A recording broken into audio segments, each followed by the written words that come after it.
ang iyong kapangyarihan. Ipamalas mo sa amin ang iyong kaluwan. Praise the Lord. Can we give another clap offering to the Lord?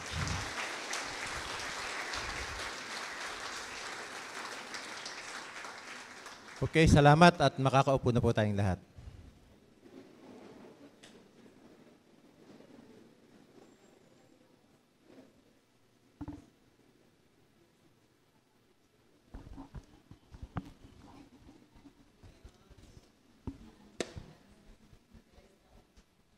Okay, so sabi mo sa katabi mo, ready ka na ba? Okay.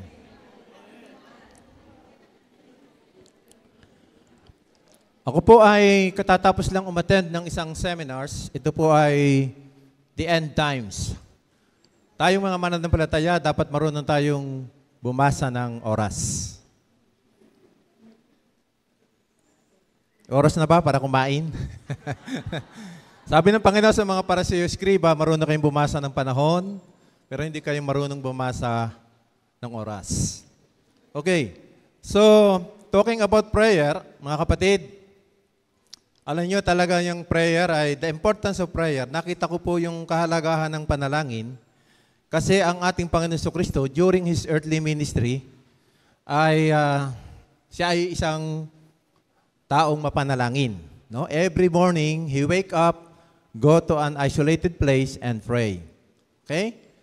At alam niyo ba, nung umakyat siya sa langit hanggang ngayon, nananalangin pa siya. The Bible declare in Romans chapter 8, Jesus Christ seated at the right hand of the Father, interceding for us. Kaya kung tayo sa tingin natin, tayo taong mananalangin, hindi ho natin ma-overtaken ang Panginoon.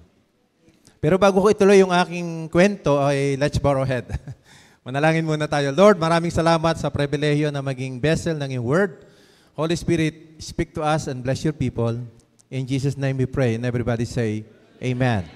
Amen. So the importance of prayer, no? Mahalaga. Kasi mismo ang ating Panginoon Jesucristo hanggang ngayon nananalangin pa. Kaya kung pag-uusapan, patagalin yung pananalangin, could you imagine 2,000 years ago, hanggang ngayon nananalangin pa. He is continually interceding for us. Okay? May nabasa ako sa Bible, sino nakakilala kay Simeon? Okay, si Simeon ay isang mananampalataya, araw-araw pumupunta sa templo para mag-fasting at manalangin. At alam niyo ba na ang kanyang prayer request ay isa lang sa Diyos? Buong buhay niya, araw-araw pumupunta sa templo para lang manalangin. Mag-fasting and prayer every day. Alam niyo kung anong prayer request?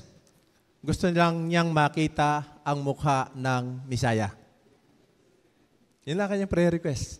Kaya nung si Jesus ay dalhin sa templo, nakita ni Simeon. Physically, nakita niya yung bata. Sabi ng Lord, Father, pwede na akong mamatay. Sino ditong may prayer request na makita lang si Bishop, pwede nang mamatay? Amen. Could you imagine this kind of prayer, the whole life ni Simeon? Fasting, prayer. Gano'ng katagal na dumating yung Misaya? Ang tagal. Pero nandun siya, hindi siya maalis sa templo. Continually pray and pray. That is the importance of prayer. Gano'ng kahalaga talaga yung panalangin. At sa pagbasa ng panahon, may nakita po akong sister sa Riyadh, sabi niya, Bishop, I saw you 5 years ago in Riyadh. Sabi niya, ba't di ka tumatanda? 5 years ago. At alam niyo ba ang sekreto po ni Pastora? Si Pastora Cory po ay siya ho yung founder ng Camel's Knee. Marunong din niyang bumasa ng panahon at oras. Sa tuwing makikita niya ako, Bishop, you are good looking today. Kaya inspire ako dito pumunta dahil lang sasabihin niya yun uli sa akin. Mga kapatid, tatanungin ko po kayo, isa sa 7 benefits ng awit 103, the benefits of Calvary, yung pong number 7, nasabi doon, God renew our youth like an eagles. Ano ang nire-renew? Yung old o yung youth? Youth. Sabi niya, He will renew our youth like an eagles. Yung agila nagpapalit kaliskis, pakpak, nagpapalit kuko, lahat nagpapalit para manatiling bata. Hipon mo yung katabi mo, hindi ka tatanda, bata ka. Amen. Hallelujah. Palakpakan po natin ng Panginoon.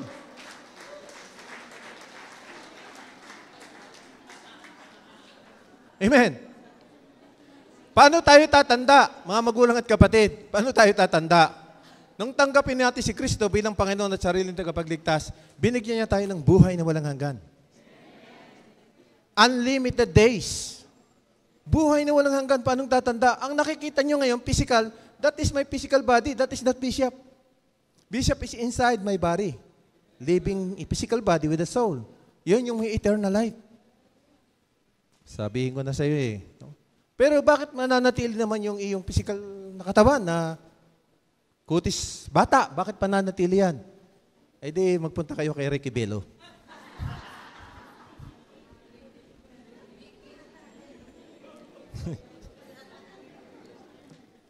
Okay. Kasi ano nyo, nung araw, pag pumupunta po ako ng Middle East, pumupunta ako ng Qatar o pumupunta ako ng Riyadh, laging merong mga kapatiran na nagsiservice sa aking muka. Spa. Alam yung ini-spa kayo? Ini-spa-soul ang mukha mo. Hindi na ho kayanin. Hindi na kayanin. Suko na ho yung mga kapatiran sa Riyadh, sa Jeddah. Bishop, talaga yung mukha mo, wala nang pag-asa yan. Mabuti na lang nabasa ko yung, yung renew your youth. Yon. Ngayon, nung sinabi ni Madam, Bishop, you look young. Alam mo, konti ko nang nasabi puti, nakapagpigil ako. Lord, pwede na akong mamatay. Natupad na. Natupad na yung prophecy ng awit 103. God will renew your youth like an eagles. Amen? Parang ang layo naman sa prayer ng topic mo, Bishop. Layo. Okay. Gusto ko nagsusulat para mayroon tayong matutunan. Lagi naman akong 3 puntos lang. Hindi ako mahabang magmensahe. I-update ko kayo. I'm going to update you talking about prayer. The latest strategy of Satan in the lives of every believers. The latest strategy of Satan in every believers. Ito po yung pinaka-latest. Alam nyo, si Satan, ano yan nag-upgrade din yan. Pag yung mga discarding niya, na-identify mo na, nagpapalit siya ng ibang style, strategy, para ma-defeat ka niya. Everybody say amen. Minsan, nag-aanyo siyang pastor, nag-aanyong bishop. He is inside the church.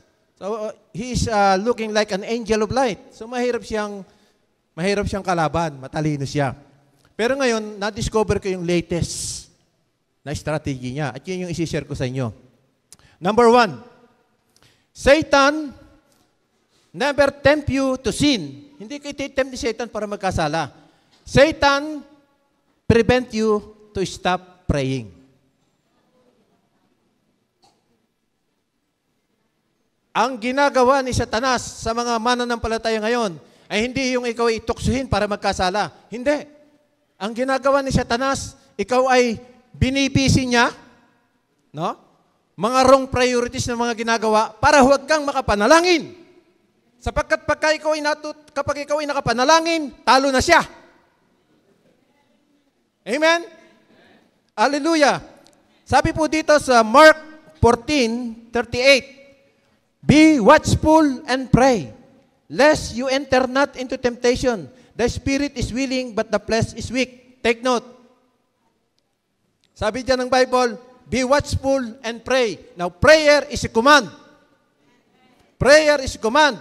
Now, pag hindi ka nanalangin, it is easy for you to enter into temptation.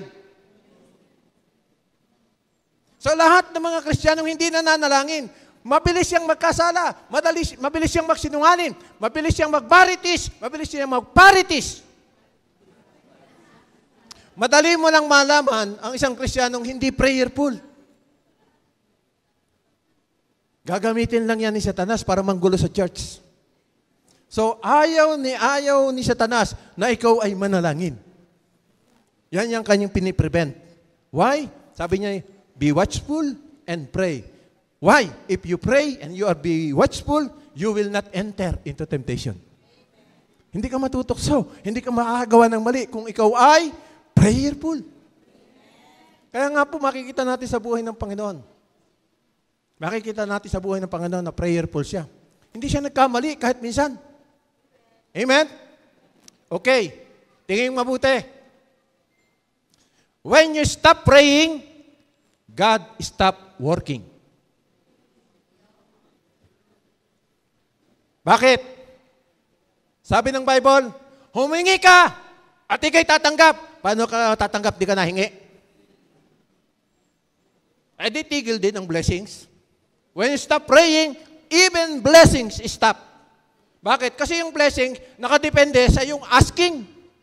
When you ask, you shall receive. When you knock, the door is open. When you search, you shall find it. Ikaw yung mauna bago gumalaw ang Diyos. Sabi mo sa katabi mo, kaya pala walang nadating, hindi nakilos ang Diyos kasi hindi ka nananalangin.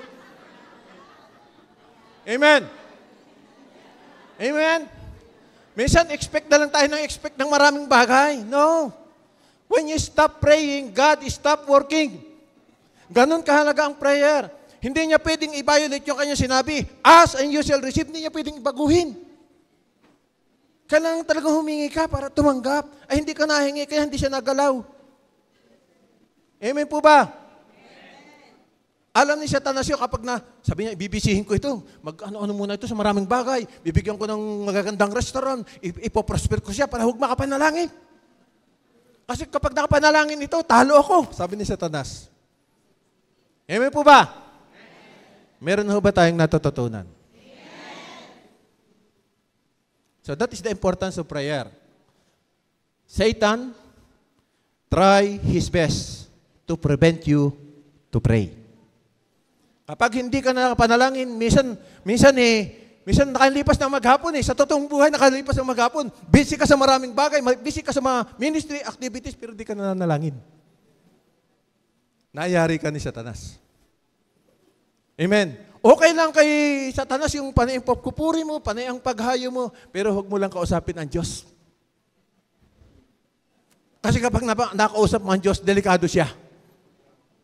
Malalaman mo lahat, magkakaroon ka ng tinatawag na you will learn how to read the times and the historical prophecy, you will learn. Yung mga historical prophecy sa Old Testament, nababasa mo, oy, ito na, nakakagera na. Ay maraming Kristiyano, nananalangin, Panginoon, pigilin mo po ang gera.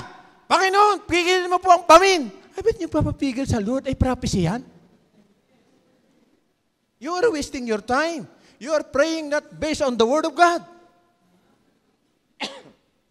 Ayaw niyo mag-away-away, sinabi ni Jesus sa mga huling araw, mag-away-away. Ayaw nyo ng pamin, sabi ni Jesus sa mga huling araw, may pamin, may lindol, may earthquake, may gera. Yung mga katabi nyo magiging madamot. Tingnan mo, madamot. Tapos ipag-pray mo, Lord, hipon mo itong kapatid na ito, maging cheerful giver. Hindi, prophecy yan. History. Pag nakita mo, may katabi kang sobrang damot, bago bitawan yung pang-offering ang tagal, nakatabi mo, sabihin mo, Lord, pwede na akong matay. Na-fulfill na yung prophecy mo dito sa katabi ko. Talagang napakadamot. Amen?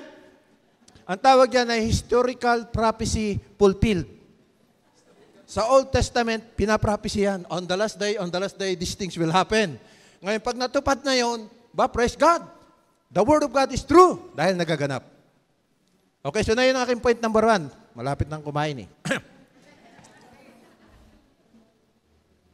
Point number 2. Paborito ko ito. Alam niyo ba pag nag-aaway ang agila at saka ang ahas? How many of you seen in the Facebook, nag-aaway yung ahas at saka yung snake at saka yung eagles? Gusto kong makita ninyo, ang ginagawa ng agila, kasi ang agila yung number 1 animal na ginamit ng Diyos sa Bible. Paborito ng Lord yung eagle. Paborito niya yan. So, ang ginagawa ng agila, pag nakita niya yung ahas, yung snake, yung cobra, dadagitin niya yan. Tapos ililipad niya yan ng mataas. Dadalhin sa sky. Why? The eagle knows if he bite to the snake on the ground, he will lose the game because the ground is the ground of the snake. Hindi niya lalabanan yun. Teritoryo niya yun. Sa lupa. Ang teritoryo ng agila sa taas. Kaya pag nilipad niya yung agila, bit-bit-bit niya, pagdating sa taas, bibitawan niya lang, tapos dadamputin niya ulit. 2 bitaw lang, patay na ang ahas. Wala na siyang stamina. Ano ang lesson? Huwag niyong labanan si Satanas ng body-body, hindi niya matatalo yan. You must pray in the Spirit. Because we are spirit being. We must pray. There are 2 kinds in prayer in 1 Corinthians chapter 14, verse 14. Sabi ni Pablo, mayroong 2 klase ng panalangin. Ang isang klase ng panalangin ay yung known prayer. Ano yung known prayer? Panginoon, meron po kami gathering ngayon sa Blooming Treat at kami po i-a-attend doon. Narinig ni Satanas. Kasi known prayer. Sabi niya, pabagyuhin mo para yung mga walang pamasahe, papaghirapin mo, walang ayuda, walang pamasahe, para hindi makadalo doon. Magkaroon ngayon dito ng maraming mga gathering para ma-traffic ang mga ano.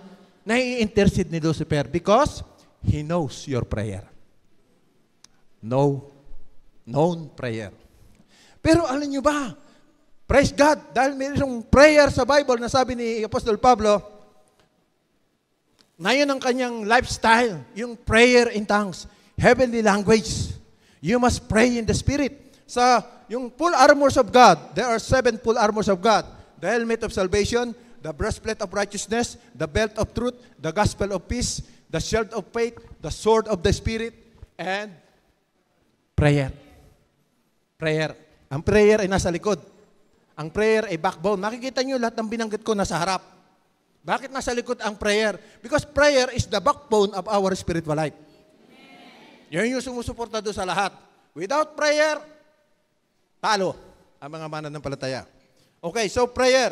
So, when you pray in the Spirit, huwag mo labanan si Satanas sa kasi tuwing mananalangin ka, mapasin mo, bakit ba Panginoon? Kung ka nang a-attend na ako, saka ako nagkatrangkaso, saka ako nagkaubo, saka ako nagkaroon ng sakit, kung ka nang ako i-attend, hindi niyo napansin? Ay kasi pag nananalangin siya, ang lakas ng boses eh. Ay nakikinig si Lucifer at saka yung kanyang mga alipores. Ano daw? Sila daw ipupunta ng... Saan? Sa Valencia. Uy, okay, patrapikin natin, paulanin, pabahain, gawa ng paraan. Kasi meron siyang kapangyarihan dito para ihadlangan yung inyong mga activities. But when you pray in the Spirit, hindi alam ni Satanas yun. Because sabi ng Bible, praying in the Spirit, nobody understand. Even the devil doesn't understand. Hindi niya may intercede. At pag nag-tongues ka na, ang sabi ng Bible, when you pray in tongues, you are not talking to men, you are talking to God. Yan sinasabi ko siya, bit-bitin mo yung sawa sa itaas. Manghihina na yun kasi yung spirit, we are spirit being. Amen? So you must pray in the Spirit. Huwag mong labanan sa ground. Talo ka ni Satanas dyan sa ground. Kasi yung mga bagay sa mundong ito, siyang may-ari niyan eh. Huwag mong daanin dyan si Lucifer. When you pray in the Spirit, the Bible declare, you are not talking to God. You're talking to men, but you are talking to God. Pero yung paborito ko ito. When you pray in the Spirit, my beloved brethren, you edify yourself. Sino sa inyo dito ngayon na nangihina? Nangihina ka physically, solically, physically, spiritually, nangihina ka. You pray in the Spirit. It will strengthen your spiritual life. Amen. That is the second benefit, to edify yourself. Because the real you is not the physical body, it is your spirit. So when you pray in the Spirit, baka naman, Bishop, ano ba sinasabi mong pray in the Spirit? Ora basi katara barara basi kaya de joro mo. Si Apostol Pablo po, tongue talker yan. If speaking in tongues ang pag-uusapan, sabi niya, I speak in tongues more than you all. At ang maganda sa praying in the Spirit, you receive a fresh revelation from the Lord. Amen? Bakit? Si Apostol Pablo po, dahil tongue talker siya, ang dami niya nasulat na libro. Sina Matthew, sina Lucas, tigil-tigil lang ng libro.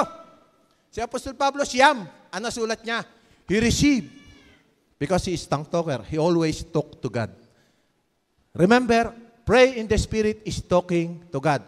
Walang party line. Direct communication with God. Amen.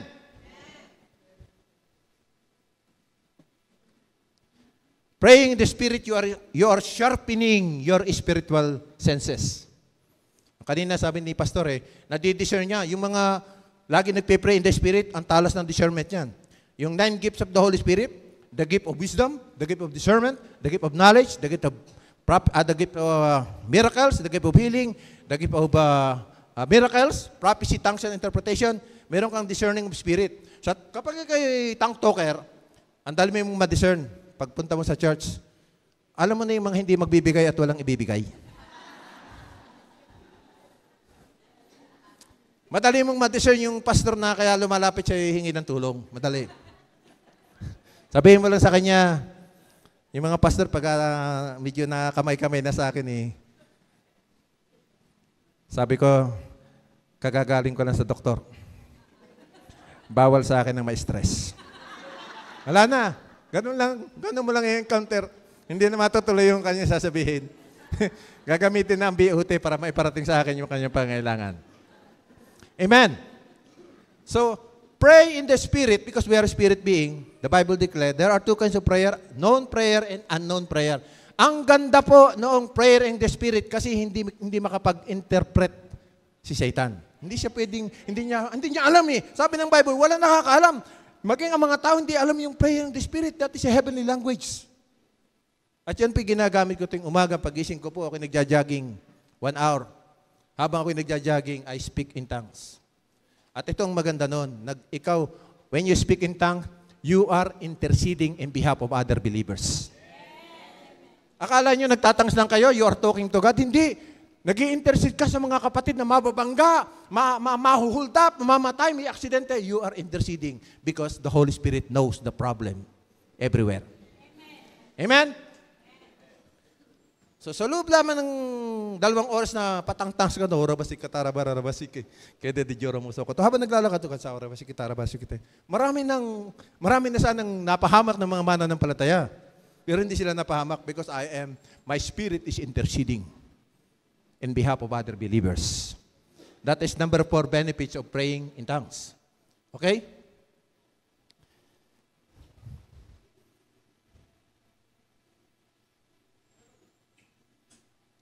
You identify yourself. You intercede in behalf of other believers. You receive a fresh revelation from the Holy Spirit. It will sharpen your spiritual senses. Yung sinabi ko sa inyo, matalas ang iyong spiritual senses. Talagang hindi ka pwedeng gulatin ni Satanas. Takot na takot sa iyo si Satanas pag ikaw ay laging nananalangin sa Espiritu. At ako dito na po magwawakas sa number 3. Point number 3. Sa Ephesians chapter 4, verse 24. Sabi po ng Bible, kanina, part ng message kanina yon. Nung tayo po ay makipag-isa kay Kristo, lahat na nakipag-isa kay Kristo ay bagong nilalang. Okay? We are a new creature in Christ Jesus. Siyempre, bagong nilalang, ang sabi po ng Panginoon Kristo, ireregalo ko sa inyo ang aking righteousness. It is not your righteousness, but Jesus' righteousness imputed to us. Nilagay sa atin yon. So, hindi pwedeng manahan ng Holy Spirit kung tayo ay wicked, tayo makasalanan. So, kailangan muna tayong patawarin, kailangan tayo palayain, alisin lahat. All things has passed away. Behold, all things become new. At pagkatapos na ikaw born again. Yung spirito mo, yung again, ika nga ay born on high. Yun ay holy at righteous. Amen. Isang problema ng maraming mananampalataya ngayon, kaya walang answer prayer. Hindi niya alam na righteous siya.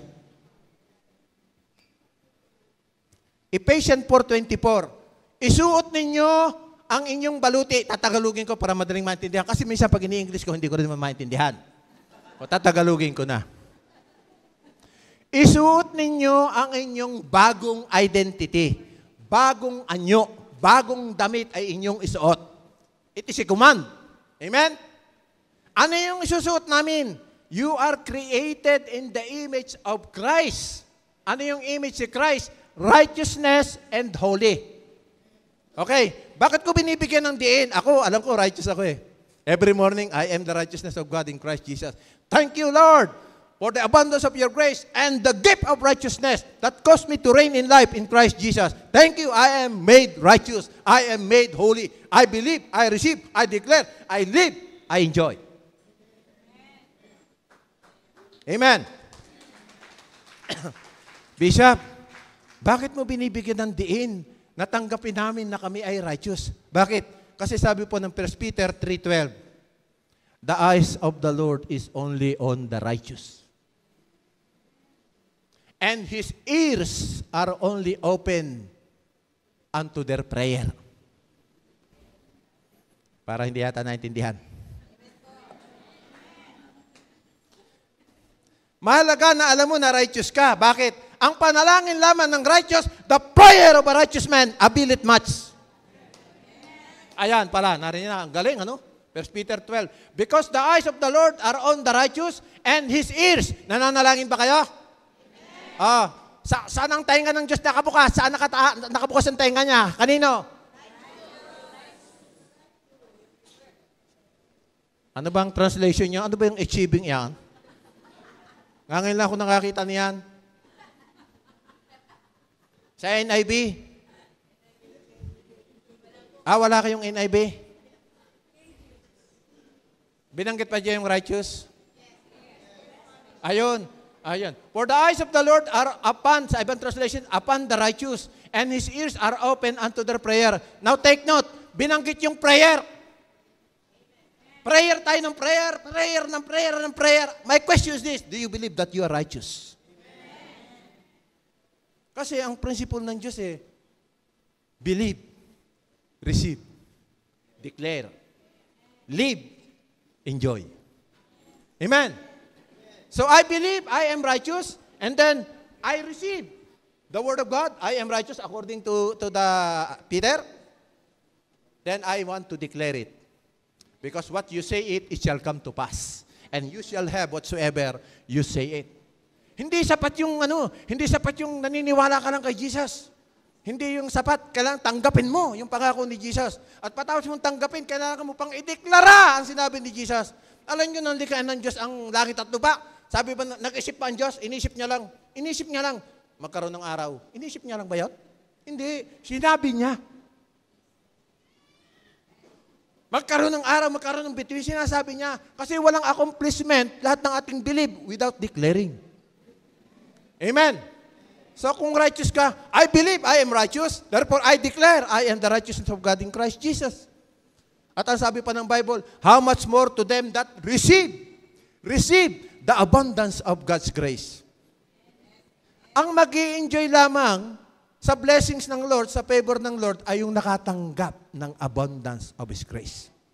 Many believers today believe in Christ, but they did not receive the abundance of His grace. Amen. I receive, I am forgiven, I am healed, I am set free, I am highly favored by God. Naalala ko yung ending ko Yung mga mananampalataya, meron yung better covenant, better promises, better life, 10 times better. Anong ibig sabihin ng 10 times better? Kilala niyo si Shadrach, Meshach at Abednego? Pipili ang hari na magiging empleyado. Sabi ng hari, ako pipili na magiging empleyado ha. Kailangan selected. Macho, matalino lahat. Kailangan qualified. 3 years, pakakainin ng hari. Pinakain ng hari yung sina Shadrach, Meshach at Abednego. Pero si Daniel, hindi nag-compromise. Nabasa nyo? Hindi siya uminom ng alak, hindi siya kumain nung ipinapakain ng hari. Sabi niya, hindi kami vegetarian kami. Taga-Bagyo kami. Adajay de Bangon, kami vegetarian. Sabi nung pinaka-caretaker, naku, baka mapugutan ako ng ulo. Order kasi ng hari, ito yung ipapakain sa inyo. At pagkatapos po ng 3 years, titingnan uli kayo ng hari. At kung sinong maganda ang ustura, maganda ang ura, at sinong matalino, yun ang pipiliin ng hari. Nabasa nyo yun? Daniel 1:20. Doon nyo basahin, Daniel 1:20. Ano po ang sabi ng Bible? After 3 years, pinatawag lahat sila ng hari. At nung makita nila si Daniel, mas gwapo pa kay Piolo Pascual. Pag Pag sinabing mas gwapo, now listen carefully. Sabi po doon, and the Lord saw Daniel, he is better 10 times than the other magician. Yung talino niya, matalino tayo, pareho tayong matalino, pareho tayong 75. Matalino na yon. Sa amin sa Batangas, 75, matalino na. Time is 10. Ang talino ko. Sino dito din yung 10 times mas better ka sa katabi mo? Sabi mo, mas better ako 10 times. Wisdom, anointing, fruitfulness, harvest, 10 times. Kung ikaw aani ka ngayon isang beses lang, sabi niyang Panginoon, huwag ka lang mag-compromise. I will give you 10 times better than others. Amen. Kalabitin mo yung katabi mo, stop TikTok. Kasi compromising yan eh. Tapos nag-i-expect ka. Saan kayo nakakita na pinatayo ng hari, sina Daniel? Hindi kumain doon sa pinakain ng hari. Hindi uminom ng alak, hindi nag-compromise. Kinain lang nila vegetable, carrots. Ano ba mga sound? Carrots. Lettuce. Sipon. Ano eh? Hindi yan. Vegetarian lang. Pagtayo nila ng ganyan, sabi ng 20, Daniel 20, basahin nyo, kayo na magbasa mamaya ha. Ayan. And all matters of wisdom, understanding, yung king ha, nung nakapila na sila after 3 years, pipili na ang hari ng magiging empleyado niya. Sabi niya, in all matters of wisdom and understanding, na pinag-uusapan, wisdom at saka understanding, that the king inquired of them. Tinatanong sina Daniel, he found them 10 times better than all the magicians and astrologists. Pagka ho kayo may katabi at kayo himana ng palataya, medyo gwapo rin eh. Sabihin mo, Lord, 10 times ako. Kaysa kanya. Hallelujah! Sa GILGM, walang pangit. 10 times better. Wisdom, understanding, aura. Alam nyo, may mga taong kahit pagsuotin mo ng maganda, wala rin magawa eh. Kailangan talaga niya itong talatang ito. Amen. So, okay, yung last point ko kasi, yung pagiging righteous, I know that I'm a righteous man. And dahil I know na ako ay righteous, alam kong answer prayer ako. Kasi sabi niya rin sa Hebrew the prayer of a righteous man availeth much. The eyes of the Lord are always on the righteous. And even King David said, siya daw ay matanda na, magmula bata, hanggang ngayon, di pa siya nakakita ng righteous na pinabayaan ng Diyos. Hindi nakakita si David. Biro nyo, si David, wala siyang nakita na inutusan ni Kibuloy na magpalimos sa mga, kung saan sa Japan, kung sa Amerika, wala siya na, hindi yun righteous. Sabi ni David, I never seen a righteous man begging o forsake by God. Amen. Kaya mahalaga ho yung righteousness kung ang pinag-uusapan ay prayer. Kasi, sabi diyan, the eyes of the Lord is upon the righteous and His ears are always open to your prayer. So, 3 na. Una, Satan prevent us to pray. Why? If you stop praying, God stop blessing. God stop working. Hindi ka i-bless ng Panginoon pag nag-stop ka na. Kaya si Jesus Christ hindi tumitigil ng prayer. Si Simeon hindi rin tumitigil hanggang hindi dumating yung prayer until something happen. Hindi siya tumitigil.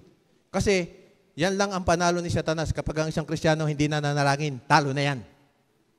Amen po ba? Amen. Pangalawa, huwag mong daanin si Satanas sa akala mo, matalino ka ha.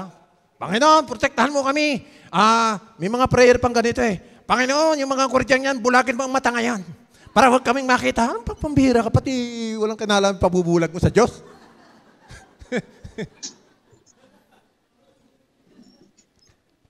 Alam niyo, may natutunan ako sa prayer.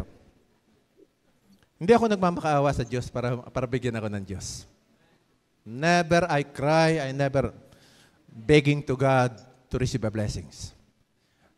Napakalupit mong magulang, kailangan umiyak-iyak pa yung anak para bigyan.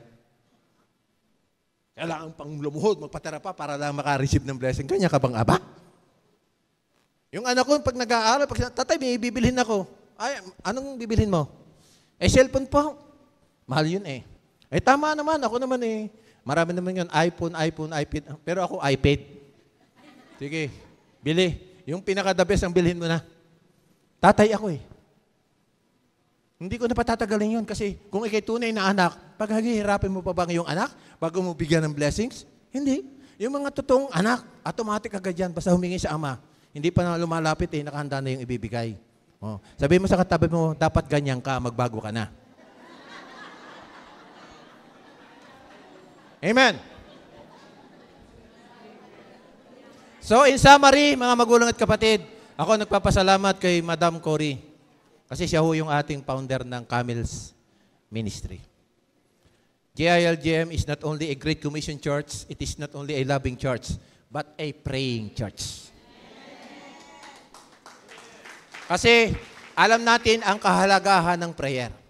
Kung gusto mong umistop ang blessings, huwag kang manalangin.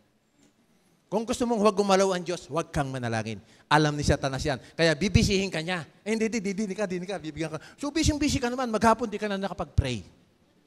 Hindi mo na nakausap ang Diyos. At maraming Kristiyanong ganyan. Busy sa ministry, pero hindi busy kay Lord.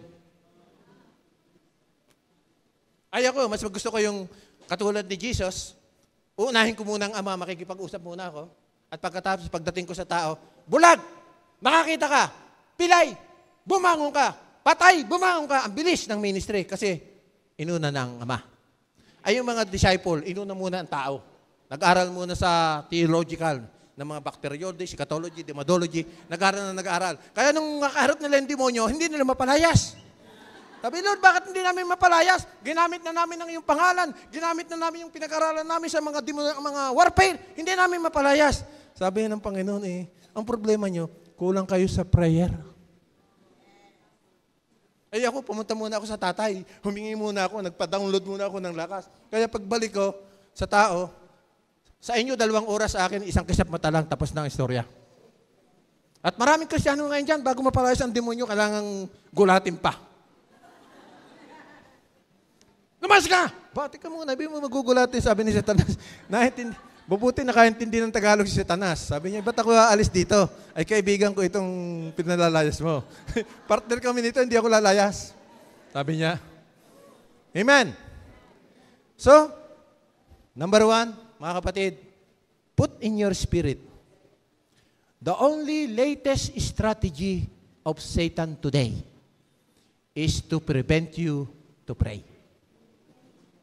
Because Satan's know when you pray, you will overcome all kinds of temptation and problems in life. Second, huwag mong daanin si Satanas sa ground. Iyak mo siya sa spirit because you are a spirit being. Hindi niya alam. Pag nagtangs ka na, hindi niya alam. Sabi niya, ano ba yun? Hebrew ba yun? Greek word ba yun? Tagalog? Hindi namin alam yan eh. Pero yan ay, he is talking to God. Sabi niya kaya. Kaya lumayas na tayo, delikado na tayo. Nagtatakbuhan na si Satanas. Pag nagkakaroon kayo ng heavenly language, prayer, directly to God. At ang pangatlo, alam mong righteous ka. At dahil alam mong righteous ka, 100% basta nanalangin ka, yung tenga ng Diyos ay nakikinig sa mga taong matuwid. Okay, so tayo po ay hanggang 3 lang ako. Pag lumampas ng 4, hindi na si Bishop yon. 3 points lang ako. At kung nakuha niyo yon, i-apply niyo yan sa inyong pang-araw-araw na buhay. At naniniwala ako bilang pamilya tayo, isang pamilya lang, you become an overcomers, you become victorious, successful in your Christian life. Let's bow our head. Panginoon, maraming pong salamat sa araw na ito, Panginoon. Kami ay pinili mo bilang praying church. Ang GILGM is a praying church. Kaya naman nararanasan namin ang iyong answered prayer. Panginoon, tulungan mo kami, Panginoon, na kami maging masipag. Huwag namin bigyan ng daan ang aming pong katamaran. Lagi po kaming manalangin, makipag-usap sa Diyos para yung aming mga ginagawa sa iyong ministry ay madali lamang. At Panginoon, kami po ay gamitin po namin ang heavenly language to intercede in behalf of other people. At ang pangatlo po, Panginoon, ay ipaunawa mo sa bawat isa sa amin na kami ay ginawa mo ng matuwid upang ang iyong pandinig ay laging nakabukas sa mga matuwid. We give you praise, we give you honor. In Jesus' name we pray, and everybody say, Amen. Iparanas mo sa amin ang iyong kapangyarihan. Ipamalas mo sa amin ang iyong